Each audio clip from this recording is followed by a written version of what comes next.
Hi chocolates, how you all doing? Good to have you here. So I have a video from Vincent Chan and he says why millennials and Gen Z are the poorest generation. Guys, let's find out what the video is all about. Historically, the US has been a symbol of financial prosperity. The idea was if you went to college, worked hard, and saved, you would be financially better off than your parents. But it's not so easy anymore. In recent decades, wealth and upward mobility have significantly slowed down. As a result, for one of the first times in history, millennials and Gen Z will be poorer than previous generations.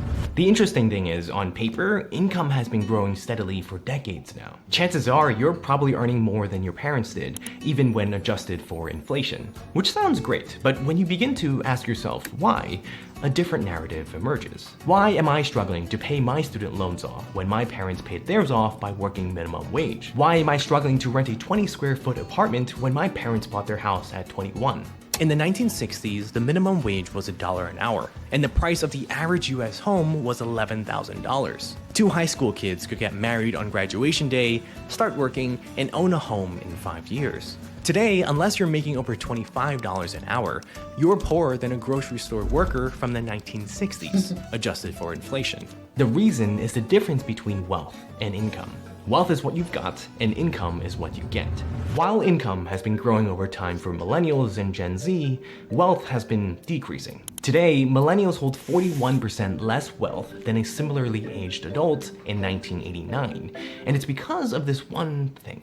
Economists use the cost of thriving index to measure how expensive it is for individuals or families to meet their basic needs and live a decent life. In 1985, the typical male worker needed 30 weeks' pay to cover the $13,227 in expenses required for a family of 4. Fast forward to 2018, expenses have risen to $54,441, and the typical male worker has to work 53 weeks to get there. But the problem is there are only 52 weeks in a year, unless you're a time traveler. Over the past few decades, expenses have been rising at unprecedented rates, making it nearly impossible for millennials and Gen Z to build wealth. So the question is, what in the world are these expenses, and more importantly, why do they cost significantly more than before? Historically, homeownership has been a core tenet of the American dream. Many of us want a home that we can call our own, even if it's just to tell our terrible roommates to f off. But in recent decades, the rise in the cost of homes has outpaced inflation in the median household income since 1985. Median home prices have more than doubled between 2000 and 2020, making it very difficult to afford one. Housing prices are continuing to surge across the nation, but as Money Watch reporter Amy Peakey explains, the value of real estate is soaring faster than people's incomes in many parts of the country. As a result, homeownership rates have trended downward, specifically among millennials and Gen Z. For the first time in decades, the Home Affordability Index, which determines the affordability of a home based on median income and median home prices, dropped to 98.5, meaning if you earn a median income, you can no longer qualify for a median-priced home. Nowadays, living in your parents' basement has become less of a meme and more of a practical reality for most millennials and Gen Z. So the next time your nosy uncle asks, "Why aren't you married yet?" whip out the Home Affordability Index, or just say you suck at dating. By the way, if you want to build a wealthier and healthier life, sign up for my free weekly newsletter, Rethinkable, link below.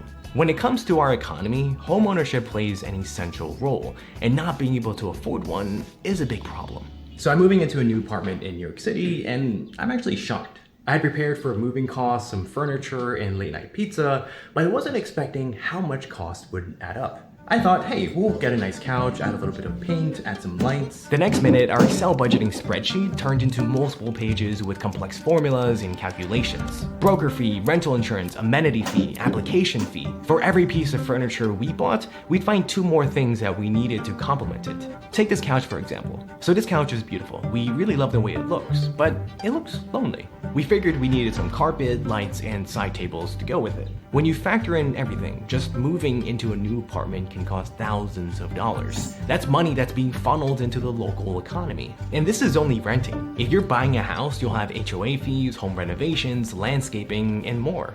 All in all, housing contributes to 15 to 18% of our nation's GDP, meaning if millennials and Gen Z aren't able to buy a house, mow their lawns, or buy magic lamps, our economy will suffer. When it comes to bad debt, it can be a trap that holds us back from accumulating wealth. On one hand, it's the engine for economic growth. It helps you buy a car, an education, or recording equipment for your rapping career that's totally gonna take off. On the other hand, it can be a wealth killer that slowly strangles you for years without you even noticing. For the lucky ones, this revelation comes early on their financial journey. For others, it could be too late. Most Americans are in debt in one form or another. It's not to say that baby boomers were or are debt-free, but the makeup of the debt itself has shifted. It used to be that mortgage debt was the biggest debt burden for most people, which is actually pretty good as far as debt goes. When you take on a mortgage, you're investing in an asset that can appreciate in value over time. So instead of paying rent each month, you're throwing that money at your mortgage. As you pay down your mortgage and the value of your property increases, you build equity in the home. As a result, in the future, you'll probably be able to sell your house for a profit. But now, the biggest debt burden is from credit cards. The average American has nearly $6,000 worth of credit card debt, and this number is only getting larger. When prices of stuff go up without a proportional increase in income, Americans might need to rely more on their credit cards to cover everyday expenses, like groceries, gas, and pineapple pizza. The problem with taking on credit card debt when you're struggling is it's just a temporary breath of fresh air. Before you know it, that $100 you spent on groceries will show up on your credit card bill in a few weeks.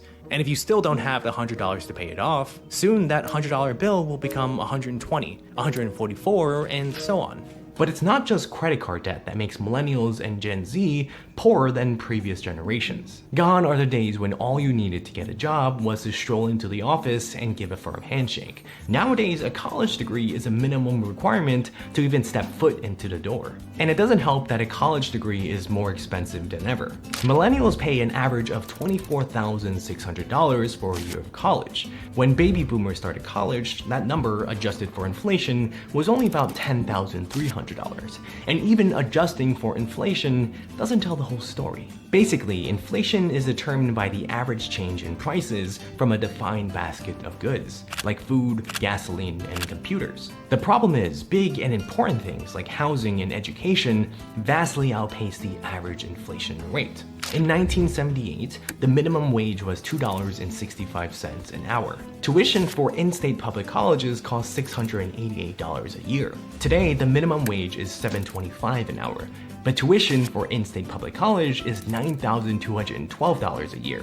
So if we apply a standard inflation calculation, the minimum wage of $2.65 an hour in 1978 is about $22 an hour today. But if we factor in the increased cost of college tuition, today's minimum wage would need to be about $36 an hour, 5 times more than what the reality is. Despite this disconnect, millennials and Gen Z continue to feel the pressure to get a college degree to compete in the job market. The problem is, unlike other expensive goods and services that force certain people who can't afford them out of the market, like a fancy car or Mr. Magic Lamp, the pressure to get a degree means that even families that can't afford the cost of higher education will still find a way. Colleges know all about this willingness to pay, and so they continue to freely raise their prices. That's why the average annual cost of tuition at a public 4-year college is 37 times higher than in 1963. And there's no sign of college costs slowing down. Usually, the cost of stuff decreases over time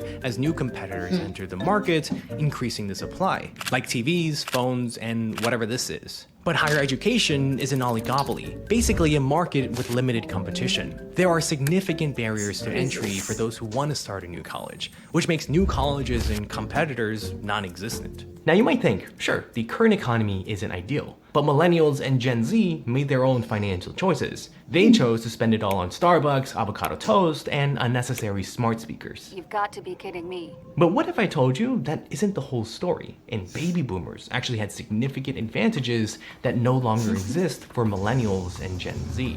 In Outlier, author Malcolm Gladwell argues that individuals didn't become successful just because they worked hard, were determined, or were super smart. Instead, he says that there's this one other thing that actually makes all the difference. In the 1970s, the US witnessed one of the greatest technological revolutions: pocket calculators, microprocessors, Apple computers, and Pong. And from these breakthroughs, many software millionaires were created: Steve Jobs, Eric Schmidt, and Bill Gates. But author Gladwell argues that these individuals only became successful because of timing. Bill was born in 1955 to a wealthy family who could afford to send him to a private school that coincidentally had one of the newest and fastest computers in the entire world. By the time Bill was 20 years old, the Altair 8800, the first do-it-yourself computer kit, came out. And by now, Bill had thousands of hours of programming experience under his belt, and he was the perfect age. Old enough to start businesses, young and unattached enough to have the time to sink into something new and uncertain. If he was born a few years later or earlier, things could have been very different. Gladwell says timing is key. He knew lots of people as smart as Bill Gates or Steve Jobs, but many weren't able to capitalize on the computer revolution because their timing was off. Alright, so how does this relate to baby boomers? First, baby boomers were born after the end of World War II, the same time the US was going through an unprecedented economic boom. The US escaped World War II relatively untouched and much stronger than before. Wartime production boosted the US economy, creating countless jobs and raising wages. Industries like manufacturing quickly grew thanks to unprecedented demand. Americans wanted to buy new stuff for fun: cars, magic lamps, and clothes. While other places like Japan, Western Europe, and South Korea wanted American goods to rebuild from the war. Second, quantity. Baby boomers became a significantly larger share of the nation's population, which gave them countless benefits. Economist David Willetts calls this benefit the larger cohort theory. Basically, being part of the largest population gives you more opportunities in political influence. When baby boomers were young, they voted for economic policies that benefited them: low cost or free higher education, family support systems, and stronger social welfare. But when they became older and stopped benefiting from these programs, they changed their voting patterns in favor of other things that served them at their old age: retirement benefits, pensions, and lower taxes on wealth. Voting in self-interest isn't a new phenomenon, but it's important to recognize that when baby boomers push for policies that primarily benefit them in their old age, it greatly reduces or even completely upends the very same benefits that once helped them when they were younger. As a result, millennials and Gen Z are left without the significant economic advantages that the baby boomers had. Third, education. Today, nearly 40% of Americans over 25 have a bachelor's degree, whereas only about 25% of baby boomers had one at a similar age. On the surface, this is great news. More educated individuals create a better society for all. But the problem is, the more people that get college degrees, the less valuable each degree becomes. In economics, they call this supply and demand. Basically, when the supply exceeds the demand for something, the price of that something falls. Although millennials and Gen Z are much better educated than their parents, the share of young adults from 18 to 24 that are employed is at its lowest level since the government began collecting data in 1948. That's why nowadays, after you receive your college diploma and you start your job search, you discover that entry-level jobs require 2 PhDs, 3 years of working experience, and an Olympic medal. Now this might be harsh, but as the circle of life goes, you will eventually die, unless you eat an apple a day to keep the doctor away. In that case, you might live forever. With baby boomers owning nearly half of the nation's $140 trillion in wealth, they will eventually pass it on to their children, making millennials the new wealthiest generation. So problem solved, right? But the issue is inheritance simply perpetuates existing inequalities. Wealthy baby boomers will pass their money on to their wealthy children, who were never financially struggling in the first place. But those who made the mistake of being born into a family without generational wealth, which is most of us, will continue to suffer. You've been sold the outdated American dream for decades, that if you just work hard, go to college, and follow the rules, you'll be fine. But that's no longer the case. You need to realize that the world has changed. Millennials and Gen Z are playing by a new rulebook, written and rewritten by prior generations. And although everything in front of us seems like an uphill battle, it's not impossible to overcome. But you'll need to reinvent yourself and take action. And it all starts with knowing these foundational changes that you need to make. Click here to learn the 7 books about money that completely changed my life. Millennials and Gen Z, I feel our pain, guys. Like, you're not alone in this life to pay bills back to back. Cost of living is outrageous. Like, every day by day, things keep getting expensive. To learn 1 or 2 from this video, please support your girl by watching, liking, and subscribing to my YouTube channel. See you on the next one. Be at peace with yourself. Bye bye.